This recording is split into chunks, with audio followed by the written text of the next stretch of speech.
এই বৃষ্টির দিনে অলস সময়টা অর্থবহ করে তুলতে পারে কিছু গুরুত্বপূর্ণ কাজে।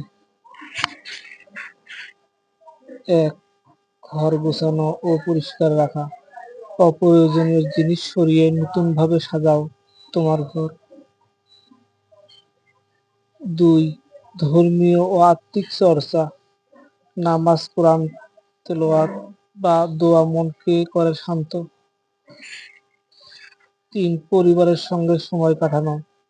একসাথে চা, গল্প আর হাসি সম্পর্ককে করে মজবুত। ৪. নিজের পছন্দের কাজ অনুশীলন। গান, লেখালেখি, ডিজাইন। যা ভালো লাগে তাই করো মন থেকে। ৫. শরীরের যত্ন ও বিশ্রাম নেওয়া। গরম খাবার খাও, গরম কাপড় পরো আর একটু বিশ্রাম নাও।